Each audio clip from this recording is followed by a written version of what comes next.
जी, वालेकुम अस्सलाम।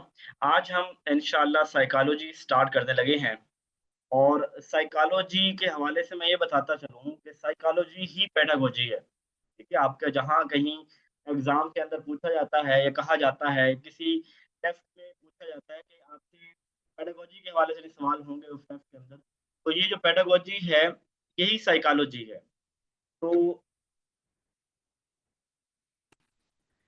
आपने इसको बड़े ही ज़बरदस्त तरीके से साइकोलॉजी को करना है, ठीक है? यानी एक मेजर पोर्शन जो है, सम टाइम यूँ होता है कि आपको रिसर्च में सवाल ना आए, आपका करिकुलम से सवाल ना आए, लेकिन जो आपका है ना ये पेडागॉजी इसमें से सवाल ज़रूर आता है। तो मतलब साइकोलॉजी से सवाल ज़रूर आता है, ठीक है? जी, आवाज़ क्लियर है शुएब साहब आपको? सबको आवाज़ क्लियर आ रही है?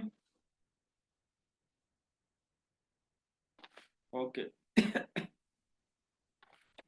हम 50 सवाल इंशाल्लाह करेंगे 321 से शुरू करके और हमने जो है वो आज जाना है 370 तक जाएंगे। अल्लाह ताला हमें जो है वो हिम्मत दे क्योंकि साइकोलॉजी समझाने के ऊपर जोर बहुत ज़्यादा लगना है। तो जो है वो इस गर्मी में जो है वो मैं इस काबिल हो जाऊं कि मैं ये सारे मुकम्मल करवा सकूं। पहला सवाल है according to Kohlberg a teacher can instill moral values in children. पहली बात मुझे ये बताइए कि जो मोरल डेवलपमेंट थ्योरी थी वो किसने दी? खैर बहरहाल ये पता चल गया आपको कि कोहलबर्ग ने मोरल डेवलपमेंट थ्योरी दी थी, ठीक है? ये सब मतलब ये पॉइंट याद रख लें कि कोहलबर्ग थ्योरी जो किसने दी थी? मोरल डेवलपमेंट थ्योरी कोहलबर्ग ने दी थी मोरल डेवलपमेंट थ्योरी। और इस थ्योरी के अंदर वो क्या बात करता है? वो कहता है कि मोरल वैल्यूज क्या होती हैं, किस एज के अंदर बच्चे मोरल वैल्यूज के हवाले से क्या सोचते हैं, उस तरह के कुछ इसकी बातें की गई हैं। लेकिन जो बेसिक चीजें हैं यहाँ पे वो ये देखते हैं क्या कहता है। कहता है giving strict instruction on how to behave, कि क्या एक टीचर जो है जब उसने मोरल वैल्यूज को लेके आना है बच्चों में डेवलप करनी है तो वो स्ट्रिक्ट डिसिप्लिन करे तो इससे बच्चों के अंदर मोरल वैल्यूज आएंगी। या giving importance to religious teaching, कि बच्चे को रिलीजियस टीचिंग करवाई जाए, मजहबी तालीम दी जाए, उससे बच्चों की जो मोरल वैल्यूज हैं वो बनेगी। या laying clear rules of behaviour, के क्लास के अंदर बिहेवियर के क्लियर रूल्स बता दें कि इस तरह आपने बिहेव करना है तो मोरल वैल्यूज आ जाएंगी। या involving them in discussion on moral issue, कि क्या उन बच्चों को जो मोरल इश्यूज हैं उनके अंदर डिस्कशन के अंदर लाया जाए तो वो जो है वो उनको मोरल वैल्यू सिखाई जा सकती हैं। आप लोग बिल्कुल ठीक बता रहे हैं, इसका आंसर डी है। देखें जब भी आपने एक मिचोर छोटे बच्चों में तो शायद ये वाली चीज ना हो, यानी बहुत छोटे बच्चों में, लेकिन जो थोड़े से बड़े बच्चे जो थोड़ी शऊर रखते हैं, थोड़ी समझ रखते हैं, उनके साथ जब हम उन्हें मोरल वैल्यूज सिखाना चाह रहे होते हैं तो हम उनके साथ बैठ के डायलॉग करते हैं, हम डिबेट करते हैं, हम वो पॉइंट्स डिस्कशन में लेके आते हैं। मिसाल के तौर पे मैं बताऊं कि मैं कॉलेज में हॉस्टल का इंचार्ज हूँ सरकारी जो है। तो अब उस हॉस्टल के अंदर मुझे कुछ रूल्स बनाने की ज़रूरत थी कि ताकि हॉस्टल का निज़ाम एक ज़बरदस्त तरीके से चल सके। मैंने वो 22 बच्चे जो हैं उन्हीं की मीटिंग बुला ली जो वहाँ पे रह रहे हैं, उनको बुला के उनके सामने रखा कि आप लोगों के क्या क्या इश्यूज हैं। उन इश्यूज को डिस्कशन में ला के उसी का रूल बनाते गए हर चीज़ के हवाले से, कि ये वाला रूल इस तरह। अब वो बच्चों ने खुद कहा जी ये होना चाहिए होना चाहिए। बच्चों के मुश्तरका किसी न किसी को जो प्रॉब्लम्स आ रहा था उसको डिस्कशन करके हमने उनको रूल के अंदर कर दिया कि ये वाली ऐसे चीज़ होगी, ये नहीं होगी तो फाइन होगा। अब मतलब कि रूल्स को मैंने सख्ती से इम्प्लीमेंट नहीं किया, बल्कि मैं डिस्कशन में लेके आया हूँ। तो आपने जब भी रूल मोरल वैल्यूज बनानी है तो मोरल वैल्यूज के अंदर आपने कोई थोपना नहीं है, बल्कि आपने ये क्लासरूम होती है ना, स्पेशली जब आप ट्रेनिंग करवा रहे हों या किसी बड़ी क्लास में हो, तो पहले दिन ही जाके एक बच्चों आज हम क्लास के रूल डिसाइड करते हैं क्या क्या चीज़ें आप समझते हैं क्लास में होनी चाहिए। तो आप उनसे डिस्कशन करके वो मोरल वैल्यूज या डिसिप्लिन वो असूल वो आप सेट कर सकते हैं। सबको बात की समझ आ गई? सी कह रहे हैं, सी नहीं है। क्लियर रूल्स ऑफ बिहेवियर, हमने एम ए हमने क्लियर बिहेवियर तो बता लेंगे ऐसे करना ऐसे करना है, लेकिन वो ज़्यादा फायदेमंद नहीं होगा जब तक कि हम अपनी तरफ से अथॉरिटेरियन या अथॉरिटेटिव स्टाइल यूज कर रहे होंगे। जब हम डिस्कशन में लेके आएंगे तब ज़्यादा हमें फायदा होगा उसका। A young child respond to a new situation on the basis of the response made by him on similar situation as in past। एक बच्चा एक जो उसको मसला पेश आता है उसका हल निकालता है। और हल कैसे निकलता है, क्योंकि इस तरह का मसला उसे माजी में पेश आया था, जो रूल उसे माजी में अप्लाई किया था वही रूल अब भी अप्लाई कर दूं। यानी आज जो मुझे प्रॉब्लम है, इस तरह का प्रॉब्लम मुझे माजी में भी हो गुजरा है, तो माजी के जो मैंने प्रॉब्लम का सोल्यूशन अप्लाई किया था, आज भी मसला उसी माजी वाले मसले की नोयत की तरह ही है, तो मैं उसके ऊपर भी वो रूल अप्लाई कर देता हूं। तो ये लॉ ऑफ एनालॉगी होता है। क्या होता है? Law of analogy. ठीक है। माजी के अंदर सीखी गई चीज, माजी के अंदर अप्लाई किया गया रूल, उसको मुस्तकबिल के अंदर सिमिलर उसी तरह के प्रॉब्लम पे पेश आने पे अप्लाई करना, ये लॉ ऑफ एनालॉगी कहता है। बात की सबको समझ आ रही है? अच्छा जी। और उसके साथ देखिए लॉ ऑफ इफेक्ट, ये जो बाकी इसके डिस्ट्रैक्टर देख लेते हैं। थॉरनडाइक के अंदर हमने तीन लॉ पढ़े थे, law of exercise, law of effect और लॉ ऑफ जो था रेडीनेस। अब लॉ ऑफ इफेक्ट हो गया, जो हम चीजें बार बार जिसके फायदा होता है हम वो काम करते हैं, जिसका फायदा नहीं होता उसको छोड़ देते हैं। लॉ ऑफ एक्सरसाइज, जो चीज हम बार बार करते हैं हमें अच्छी याद रहती है। लॉ ऑफ पर्सनल एक्टिविटी होता है कि छोटी छोटी एक्टिविटीज करके करना, यानी आपको ना मैं जैसे कहता हूँ चंकिंग की तरह ही है। कि लॉ ऑफ रेडीनेस कहते हैं कि जिसमें आप एज के हिसाब से बायोलॉजिकली आप फिजिकली किसी चीज को करने के लिए तैयार हैं कि नहीं है, वो चीज देख रहे होते हैं। अच्छा, लॉ ऑफ पार्शियल एक्टिविटी की तरफ आते हैं।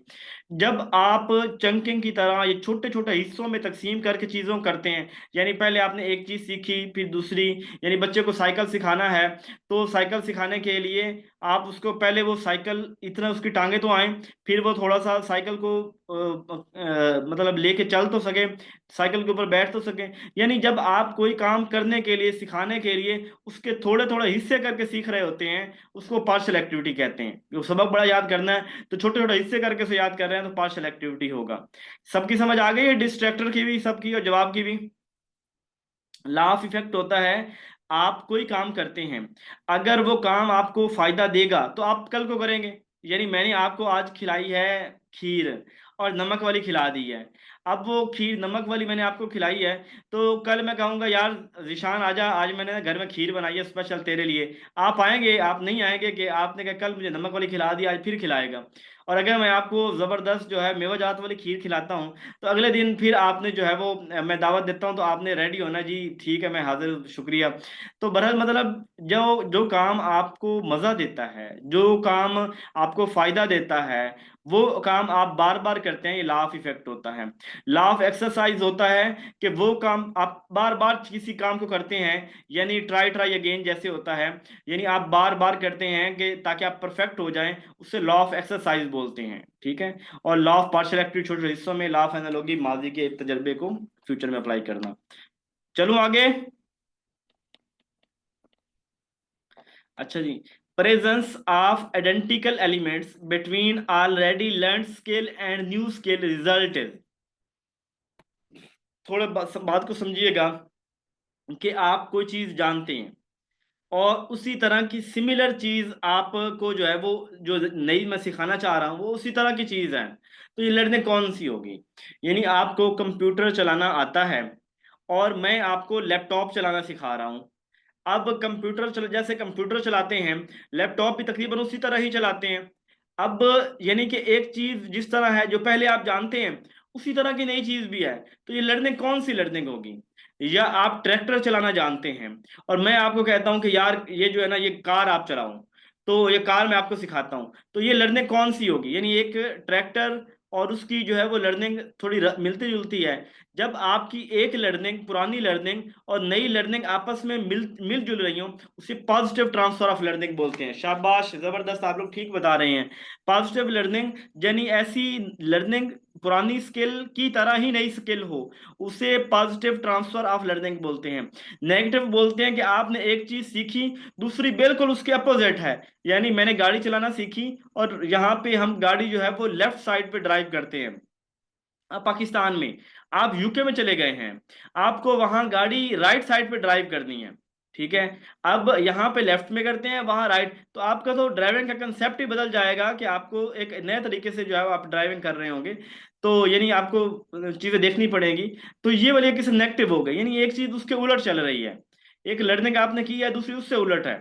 ठीक है। बच्चे घरों से नेगेटिव, गरीब बच्चे घरों से नेगेटिव वैल्यूज लेके आते हैं, उस्ताद उन मेहनत करता है उनकी नेगेटिव वैल्यूज को पॉजिटिव में बदलने की, उनकी नेगेटिविटी को पॉजिटिविटी के अंदर बदलने में। तो ये एक नेगेटिव ट्रांसफर हो गया कि वो पहले वाली लर्निंग और है, अब वाली लर्निंग और है।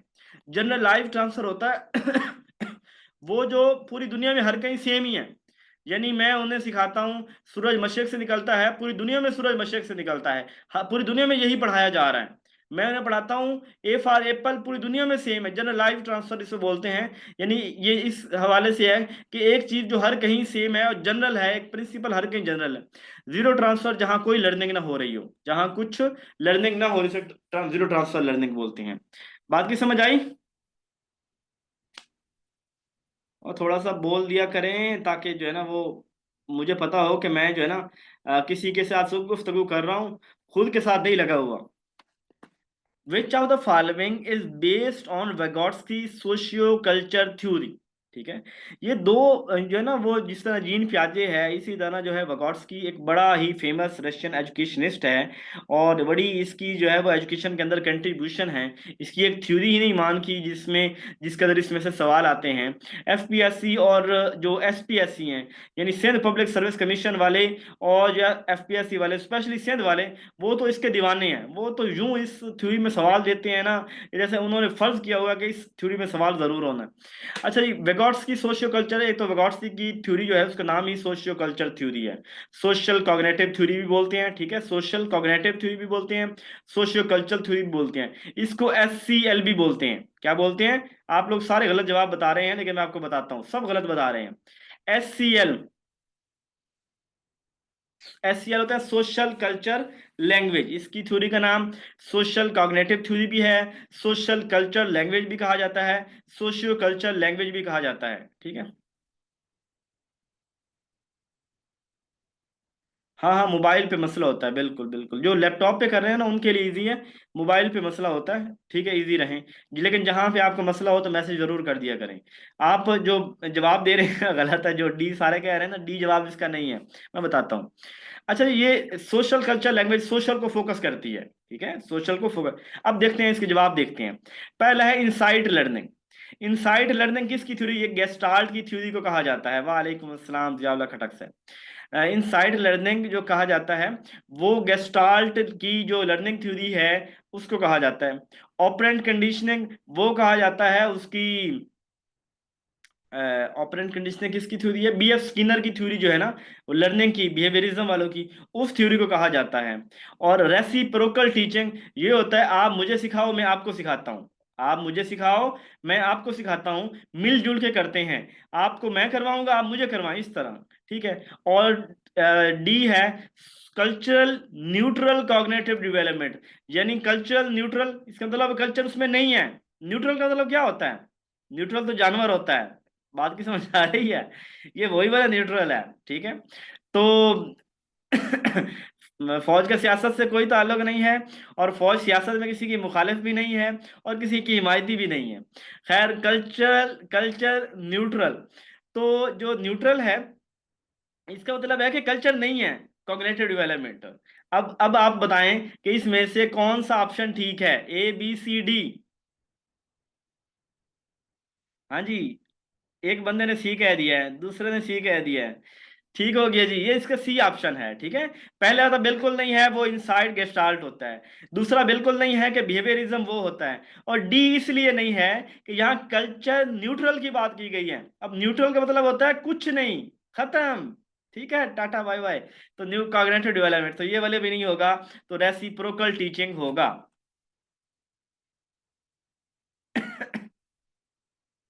अच्छा जी, 325 सवाल है। कोहलबर्ग, कोलर, सॉरी, ये कोलरबर्ग, कोहलबर्ग नहीं है, कोलर है। इसको मैं जरा बताता हूँ। Kohler research with chimpanzee. Kohler ने चैंपेंजी के ऊपर रिसर्च की। उस चैंपेंजी का नाम था Sultan. Supporter with theoretical way of learning, ये किस थ्योरी का स्पोर्टर था? देखें, एक तो बात याद करें, कोलर, कोफका, कोटलेवन और वर्दीमीर। ठीक है, वर्दीमीर, कोलर, कोफका, कोटलेवन, ये चार बंदे जो हैं ये गेस्टाल्ट थ्योरी के बानी हैं। वर्दी मीर असल है, बाकी 4 बंदों ने इसके ऊपर काम किया था। नाम याद रख लें, कोलर, कोफ्का, कोटलेवन और कौन है, वर्दी मीर। वर्दी मीर बानी है, बाकी तीनों ने भी काम किया था। इन्होंने जो है गेस्टाल्ट थ्योरी ऑफ लर्निंग का दूसरा नाम इनसाइट लर्निंग भी है। क्या है, इनसाइट लर्निंग भी है। इन्होंने तजर्बात किए थे चिंपैंजी के ऊपर। चिंपैंजी का नाम था उन्होंने रखा हुआ था सुल्तान। और ये बेसिकली कहते हैं whole is greater than its part. होल जो है वो उसकी ज्यादा वैल्यू होती है। ये चीजों के हवाले से परसेप्शन कायम करते हैं, चीजों के हवाले से परसेप्शन कायम करते हैं, चीजों को एज ए होलिस्टिकली देख रहे होते हैं। तो ये इंसाइट लर्निंग है, इंसाइट लर्निंग है। लेटेंट लर्निंग कहते हैं कि कोई चीज मैंने माजी के अंदर सीखी या मैं कोई आज सीखी, अब उसका मुझे कोई फौरी फायदा कोई नहीं है। इनसाइट लर्निंग इसको बोलते हैं। ये कोलर इस गेस्टाल्ट की जो थ्योरी है ना, इसको बोलते हैं। तो इनसाइट लर्निंग यानी दिल से कुछ ऐसा इंसाइट करना, कुछ सोचो विचार करना, तदब्बरून करना, तफक्करून करना, वो वाला है। अच्छा, लेटेंट लर्निंग होता है कि जिसके अंदर आप कोई चीज आज सीख रहे हैं लेकिन उसका फायदा आज कोई नहीं है, फायदा मुस्तकबिल में कहीं जाके होना है।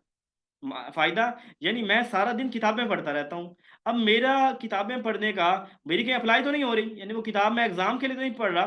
तो वो किताब जो है वो अगले दिन मतलब कि जिंदगी में जाके मेरी इस्तेमाल हो रही होती हैं। आप जब पीपीएससी या किसी भी तरह के इंटरव्यू के अंदर अपेयर होते हैं, उसके अंदर आपकी जस्ट वो सब्जेक्ट की प्रिपरेशन काम नहीं आ रही होती, बल्कि पूरी जिंदगी की आपकी लर्निंग का वहां इम्तिहान होता है कि आपने जिंदगी में सीखा क्या है अब तक। तो ये लेटेंट लर्निंग होती है। प्लेस लर्निंग पता नहीं क्या है। मॉडलिंग जो है, बंडोरा की थ्योरी को मॉडलिंग कहते हैं, कॉपी करना, किसी को देख के कुछ करना। सबको क्लियर हुआ? अच्छा जी।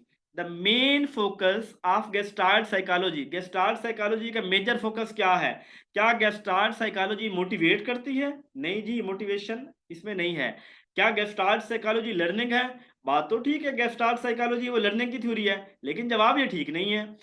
परसेप्चुअल ऑर्गेनाइजेशन, क्या गेस्टाल्ट थ्योरी जो है वो परसेप्शन के ऊपर बेस करती है? क्या? जबरदस्त जबरदस्त, शुक्रिया मियां बादशाह साहब। तो जो है वो गेस्टा प्लेस लर्निंग उन्होंने कहा है कि वो to know about someone where he should, जानना कि किसके लिए क्या अचीव ठीक है। अच्छा, तो खैर हम कह रहे हैं मोटिवेशन नहीं है, लर्निंग की ये थ्योरी है, लेकिन लर्निंग जवाब नहीं है। परसेप्चुअल ऑर्गेनाइजेशन, किसी भी हवाले से परसेप्शन कायम करना, किसी चीज को होलिस्टिकली ओवरऑल देखना और उसके मुताल्लिक कोई ना कोई गुफ्तगू करना। मैं ट्रेन में सवार हुआ, ट्रेन में कुछ लोग बैठ के ताश खेल रहे थे, मैंने देखते साथ ही कहा कि वहां पे सारे बंदे उस डब्बे के अंदर ताश खेल रहे हैं, हालांकि ताश 3 लोग खेल रहे थे, लेकिन मेरी नजर जिसके ऊपर पड़ी है, मैंने परसेप्शन कायम कर ली है, ये परसेप्चुअल ऑर्गेनाइजेशन होगी। मैं मस्जिद में गया, वहां पे कुछ लोग नमाज पढ़ रहे थे, बाकी लोग बैठे थे, मुझसे पूछा गया कि वहां लोग क्या कर रहे हैं, तो मैंने कहा नमाज पढ़ रहे हैं। अब वो मेरी परसेप्शन यानी कि किसी चीज को ओवरऑल, किसी चीज को देख के उसकी बुनियाद पे एक परसेप्शन देना, एक तुक्का लगाना, सबको एक कैटेगरी के अंदर काउंट करना, ये परसेप्चुअल ऑर्गेनाइजेशन होता है। और कॉन्शियसनेस का इसके साथ ताल्लुक नहीं है। कॉन्शियसनेस का ताल्लुक जो ये फंक्शनलिज्म वाली बात करते हैं या सिगमंड फ्रॉड की जो थ्योरीज हैं, उनके अंदर जो है वो कॉन्शियस की बात हो रही होती है। जी बिल्कुल, ये जो होते हैं ना गेस्टाल्ट वाले, ये एज ए होल की बात करते हैं, यानी होलिस्टिक चीजों को देखते हैं। होल इज ग्रेटर, जब होल को देख के वो एक परसेप्शन कायम करते हैं, तो ये परसेप्चुअल ऑर्गेनाइजेशन है। जी एक जर्मन वर्ड है। सबको समझ आ गई इस सवाल की? नेक्स्ट है growth of child study. Growth किस में आती है? ऑब्जर्वेशन के अंदर आती है, एक्सपेरिमेंट तजर्बे के अंदर आती है, डेवलपमेंट के अंदर आती है, साइकोफिजिकल मेथड के अंदर आती है। साइको दिमाग के लिए होता है, ग्रोथ का उसके साथ ताल्लुक नहीं है। ऑब्जर्वेशन ऑब्जर्व करने से होता है, एक्सपेरिमेंट तजर्बा करना। जी सारे ही ठीक बता रहे हैं, ये सवाल भी आसान है। तो डेवलपमेंट के अंदर ग्रोथ जो है वो किसके अंदर आती है? डेवलपमेंट के अंदर आती है। किसी शख्स का, उसके कद का बढ़ना, उसके वजन का बढ़ना, ठीक है, उसकी वेस्ट का बढ़ना, ये चीजें हम कह रहे होते हैं, जाहिरी तब्दीलियां ग्रोथ होती है। और ग्रोथ को डेवलपमेंट के अंदर काउंट करते हैं। ग्रोथ पार्ट है डेवलपमेंट का, और डेवलपमेंट ब्रॉडर टर्म है। डेवलपमेंट जो है वो सम है क्वांटिटेटिव और क्वालिटेटिव दोनों चेंजेस जो है, जब किसी इंसान के अंदर क्वालिटेटिव चेंजेस भी हों, क्वांटिटेटिव भी हों, उसे कहते हैं डेवलपमेंट मेथड, और जहां सिर्फ क्वांटिटेटिव हो उसे ग्रोथ कहते हैं। नेक्स्ट है period start from birth to 2 weeks called. जी ग्रोथ और डेवलपमेंट के अंदर फर्क है। देखें ग्रोथ कहते हैं किसी भी शख्स की क्वांटिटेटिव तब्दीली, ज़ाहिरी तब्दीली, उसे कहते हैं हम लोग जो है वो ग्रोथ कहते हैं। जबकि जो डेवलपमेंट होता है ये कहते हैं किसी भी शख्स की ज़ाहिरी तब्दीली भी और जो उसकी इंटरनल तब्दीली भी, यानी किसी भी शख्स का जो है वो किसी की क्वांटिटेटिव तब्दीली भी और क्वालिटेटिव भी तब्दीली होना, इसे ग्रोथ कहते डेवलपमेंट कहते हैं। अच्छा जी बर्थ टू 2 वीक होता है, यानी बच्चा पैदा होने के बाद 2 हफ्तों तक जो होती है, इसे न्यू नेट पीरियड कहते हैं। यानी बच्चा दो पहले से लेके एक पहला दिन, यानी आज पैदा हुआ है तो 2 हफ्ते मैं से कहूँगा कि बच्चा न्यू नेट है, यानी 2 हफ्ते का है, ठीक है। न्यू नेट पीरियड बोलते हैं। और जो होता है ना परिनेटल, वो होता है जब बच्चा माँ की खोख के अंदर होता है, माँ की पेट के अंदर होता है, उसे हम कहते हैं परिनेटल। एडोलसेंस कहते हैं वो बच्चा जो 13 साल से लेके 19 साल तक की उम्र जो होती है, यानी जब बच्चा या बच्ची बालिग होते हैं तो उनकी बलूगत की उम्र से लेके 19 साल तक जवान होने तक उनका, यानी प्योर मिच्योर जवान होने तक, उसको हम अडोलसेंस कहते हैं। और अडल्टहुड कहते हैं 19 साल या 21 साल के बाद 40-50 साल की जो एज होती है, यानी मैं जवान हूँ, 21 साल के बाद आप जो 50 साल तक आप जवानों के अंदर अपने आप को शामिल करते हैं, फिर आपके ऊपर बुजुर्गी आ जाती है। बात की सबको समझ आ गई है? परिनेटल, न्यूनेटल, अडल्टहुड। कुछ पूछना है इसमें या आगे चलूं?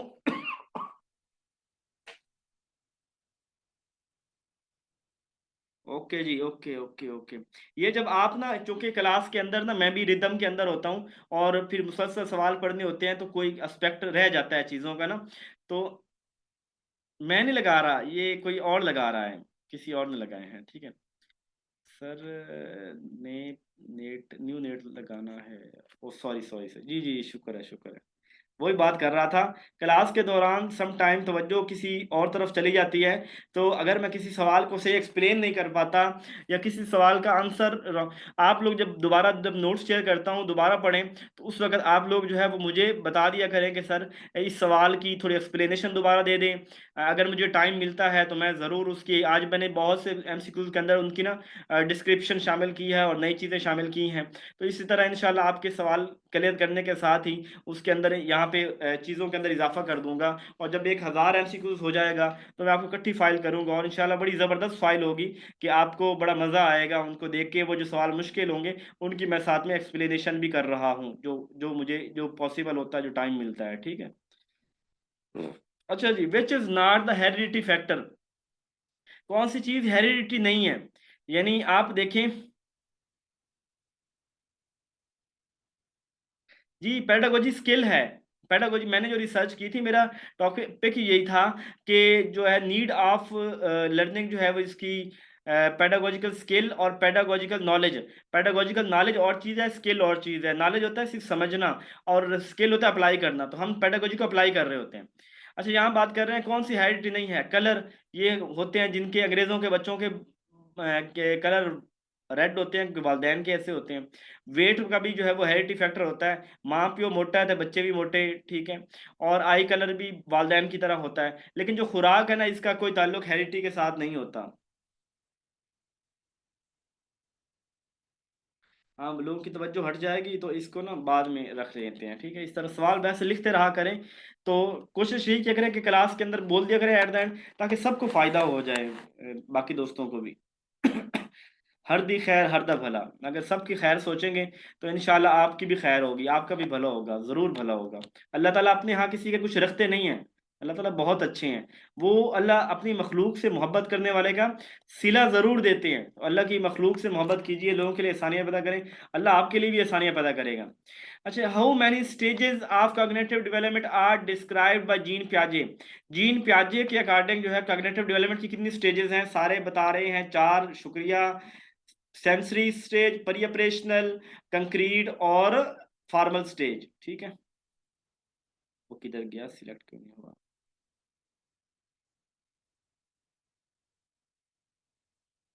अच्छा जी, out of sight out of mind which period of Jean प्याजे। कौन सी जो स्टेज है वो out of sight out of mind किस स्टेज के अंदर जो है वो बच्चा होता है?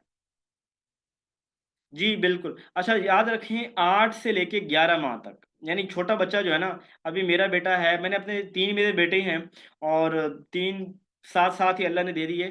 तो अब ये बच्चे जो है ना, मैं भी जी प्याजे की तरह इनके ऊपर सारे थ्योरी अप्लाई करता हूँ साइकोलॉजी के। साइकोलॉजी मेरी है भी बड़ा इंटरेस्टिंग एरिया। अब वो जो बच्चा जब आपका 8 से लेके 11 माह तक जाता है ना, उस दौरान एक तो बच्चे को तभी पता चलता है कि वो चीज़ों को थोड़ा डायरेक्टिव होता है। 8 माह के बाद ना बच्चा चीज़ों को हवाले से थोड़ा डायरेक्टिव हो जाता है कि ये चीज़ मेरी है, वो लेके बैठता है। अगर आप उससे लेंगे तो वो जो है ना उस चीज़ के हवाले से रोएगा। और अगर आप वो छुपा लेते हैं, उसकी जगह पे कोई दूसरी देते हैं, तो बच्चा भूल जाता है कि मेरे हाथ में क्या चीज़ थी पहले, अब मुझे कौन-सी दे दी है। और 11 माह के बाद जो है, तकरीबन कहीं 11 माह लिखा हुआ है, कहीं 11 माह के बाद बच्चा ऐसा-ऐसा उसमें से जो है ना, ये चीज़ निकलती जाती है उसे ना, मतलब उसके हम सामने से कोई चीज़ हटाएँ ना, तो वो रोता है कि नहीं मुझे वही चीज़ चाहिए जो मेरे पास पहले थी। तो सेंसरी मोटर स्टेज के अंदर ये होता है कि out of sight out of mind, कि बच्चे को नहीं पता मेरे पास पहले क्या थी, आउट ऑफ उसकी आँखों से हटी है, तो उसको जो है ना वो भूल जाता है। फिर आहिस्ता-आहिस्ता उसको पता चल जाता है।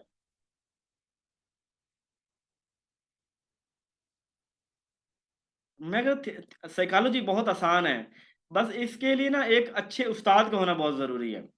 यानी साइकोलॉजी पढ़ने के लिए ना एक ऐसा उस्ताद आपको मिल जाए जो आपको दिल से साइकोलॉजी पढ़ा रहा हो।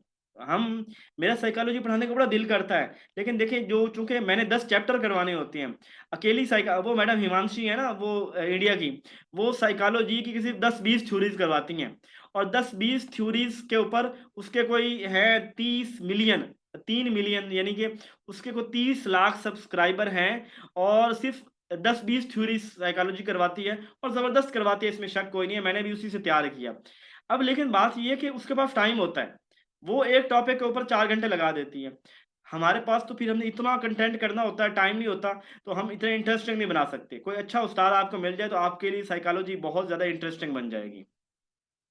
बस ये है कि भूल इसलिए जाती है ना कि मसला वही है कि हम उतना उस कदर क्वालिटी से पढ़ा ही नहीं रहे होते।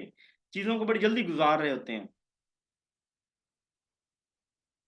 ज़बरदस्त हैं। जी, ये है ना, अच्छी हैं हिमांशी ना। मैंने भी शुरू में इन्हीं से तैयार की थी, लेकिन बहरहाल इनको थोड़ा-सा स्पेसिफ़िक होना पड़ता है क्योंकि वो ज़्यादा अपने एरियाज़ को टच कर रही होती हैं, तो फिर मसला होता है। हिमांशी ऊपर लिख दिया है मैडम सईदा ने, let's learn by Himanshi Singh, ये साइकोलॉजी अच्छा पढ़ाती हैं। प्रतीक शिव ये भी अच्छी हैं। देखिए इंडिया वाले ना अच्छे इस लिहाज़ से हैं कि वो ना एक बड़ा उनके पास, एक तो उनके पास स्मार्ट बोर्ड है, हमारे पास स्मार्ट बोर्ड नहीं है। अब 15 लाख रुपए मैं कहाँ भर सकता हूँ स्मार्ट बोर्ड लेने के लिए। अब तो इसके अलावा जो है ना, वो उनके पास टाइम होता है, वो बड़ा ज़्यादा एक्सप्लेन करते हैं। अच्छा, out of sight out of mind हो गया, इसको थोड़ा आगे चलते हैं, अभी सिर्फ़ 11 सवाल किए हमने और कितने के द फाउंडर ऑफ क्लाइंट, इसको मैंने टिक कर दिया था, नहीं किया।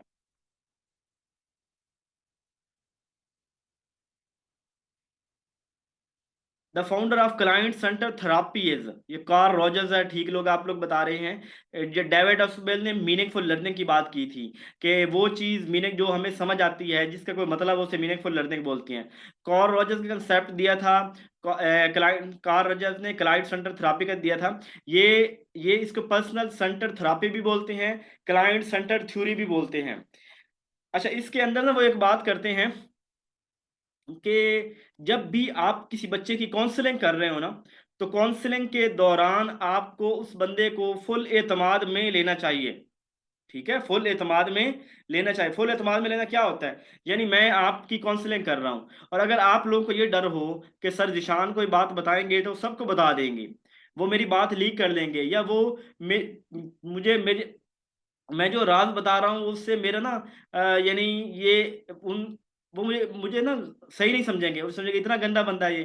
तो इस तरह की चीज़ें ना हमें उनको एतमाद में एम्पैथी दिखानी होती है, कि अगर उनकी एक ना अथॉरिटी डेवलप करनी होती है कि मैं आपका कॉन्फिडेंस रखूँगा, मैं ट्रस्ट डेवलप करना, ये तो कार्ल रॉजर्स थ्योरी जो है ना वो इसके ऊपर बेस करती है। शुक्रिया आप लोगों को इसकी समझ आ गई है, ताकि समझ ऐसे रट्टा याद नहीं रहता। अब जब कार्ल रॉजर्स की बात याद आएगी तो आपको पता चलेगा कि कार्ल रॉजर्स, क्योंकि ये इस काउंसलिंग के अंदर इसका किरदार है, तो कार्ल रॉजर्स जो है ना ये तैयार करता है लोगों को कि अगर आपने उनकी काउंसलिंग करनी है तो आपको उनको फुल एतमाद में लेना ज़रूरी है। The best known study for social development is called, बच्चे की सोशल डेवलपमेंट के हवाले से किसने थ्योरी दी थी? यानी वो कहते हैं कि छोटे बच्चे जो होते हैं, सबसे पहले तो वो मूवमेंट करते हैं, एम ही मूवमेंट कर रहे होते हैं, ठीक है, इधर उधर टांगे हाथ मार मार रहे होते हैं एक्साइटेड होके। फिर बच्चे ऑन लुकर होते हैं, चीज़ों को देखते हैं, फिर वो उनको थोड़ा सा उनको जो है ना शामिल होते हैं, एसोसिएट करते हैं, फिर लीडरशिप का इस तरह जो है ना वो बात करते हैं। गॉर्डन, गॉर्डन की एक तो शायद वो गार्डन है ना, जिसने मल्टीपल इंटेलिजेंस थ्योरी दी थी। हम इसको बाद में इसके सवाल आएंगे वो करेंगे, ठीक है। और मुझे इसका गार्डन का कोई नहीं, एक वो हेरिडी की बात करता है, फ्रांसिस गाल्टन है वो, और एक गार्डनर है जो बात करता है मल्टीपल इंटेलिजेंस थ्योरी। अब इस गार्डन का मुझे नहीं पता। अच्छा, पार्टन हो गया। बाकी बलाई कौन सी हैं, इनके मुझे कोई नहीं पता, ये शिरले, ब्रिज, गैसल, इनका नहीं पता।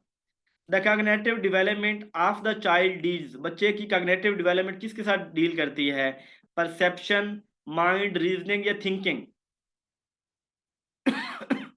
बी गलत बता रहे हैं। कॉग्निटिव का ताल्लुक जो होता है ना, कॉग्निटिव है तो सारे सेम लग रहे हैं। चलो परसेप्शन को छोड़ो, आप माइंड भी कहेंगे कि कॉग्निटिव है दिमाग, रीजनिंग भी कहेंगे, लेकिन इसके लिए कॉग्निटिव के लिए एक स्पेसिफिक वर्ड यूज होता है और वो है थिंकिंग, वो है थिंकिंग, ठीक है। कॉग्निटिव के लिए स्पेसिफिक वर्ड यूज होता है, वो थिंकिंग का है। तो जब कॉग्निटिव डेवलपमेंट ऑफ चाइल्ड हो, इसका मतलब है कि कॉग्निटिव थिंकिंग की बात हो रही है, ठीक है, क्रिटिकल थिंकिंग इस तरह। ओके, याद रखेंगे, माइंड इज सब्जेक्ट पार्ट, ठीक है, शुक्रिया।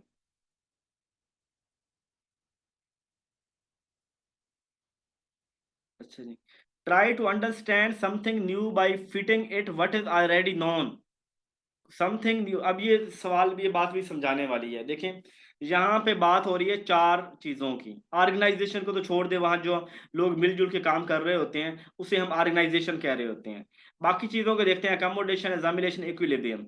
जब कह रहा है try to understand something new by fitting it what is already known, कि आप लोग एक चीज़ के बारे में जानते हैं, उसी चीज़ के बारे में मैं कुछ और बताता हूँ। तो जो मैं किसी जो चीज़ आप ऑलरेडी जानते हैं उसी हवाले से मैं और बताता हूँ, और आप कोई टेंशन में नहीं आते, बल्कि आप उसकी जो है ना उसको अपनी नॉलेज में इजाफा कर लेते हैं, लेकिन आपको कोई परेशानी नहीं होती। यानी वो उसकी मिलती जुलती बात होती है। मैं कहता हूँ यार असलम जो है ना वो बहुत अच्छा आदमी है यार, बहुत ईमानदार आदमी है। इधर से आप आए, एक बंदा और आया, उसने कहा यार असलम कमाल का आदमी है, कल मेरी उससे मुलाकात हुई, उसने बड़ी ज़बरदस्त मेरी मेहमान नवाजी की है। अब असलम की मेहमान नवाजी वाली और असलम की ईमानदारी वाली, यानी पहले भी तारीफें हो रही हैं, अब नई बात भी बताई है, वो उसी तरह की है कि उसके अच्छे खास के अंदर है, तो कोई फर्क नहीं पड़ा, हम अजमिलेशन कह लेंगे।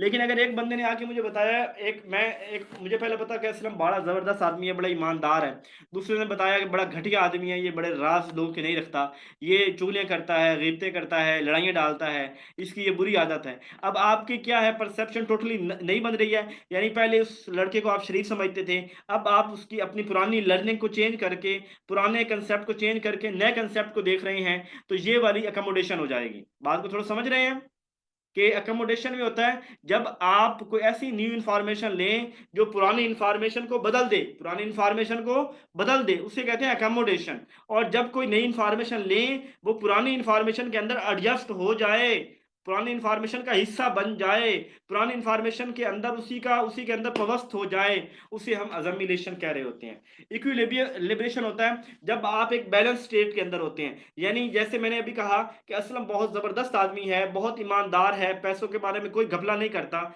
आपको पता है। अभी मैं बताया, मैंने इधर से एक और बंदा से कहा असलम बहुत मेहमान नवाज है, बहुत जबरदस्त है, उसने जो है ना लोगों को डील बहुत अच्छा करता है। आप बैलेंस स्टेट में हैं, आप बैलेंस में ही रहेंगे, तो ये इक्विलिब्रेशन हो जाएगा, ठीक है। और अगर मैं उलट कह देता कोई और चीज, तो फिर आप डिसइक्विलिब्रियम में, यानी अकोमोडेशन में जाने के लिए एक दफा बैलेंस खराब होता है, अकोमोडेशन में जाने के लिए नया नॉलेज आया तो बैलेंस खराब हो गया, फिर उसको बैलेंस को ऐसे लेके आएंगे। और अगर जो है वो अजमिलेशन होगा तो बैलेंस वहीं पे रहेगा, बैलेंस खराब नहीं होगा। सबको समझ आ गई? ये बहुत इंपॉर्टेंट कंसेप्ट है अजमिलेशन अकोमोडेशन वाला। किसी को मसला है तो अभी बता दे, इसका आंसर अजमिलेशन ही है। तो किसी को बात की समझ नहीं आई तो वो बता दे, क्योंकि ये सवाल बहुत अहम है। अजमिलेशन अकोमोडेशन है, बहुत तंग करना है आपको साइकोलॉजी में। देखिए, डिसइक्विलिब्रेशन, डिसइक्विलिब्रेशन होता है जब किसी इंसान को इम्बैलेंस स्टेट के अंदर हो। मैं आपको थोड़ा इसकी चारों चीजों को रिपीट करता हूँ। सबसे पहली चीज ये देखें कि मैं एक मिसाल मैंने ये ली है, और चलो कोई और मिसाल लेते हैं इसकी ना जगह पे।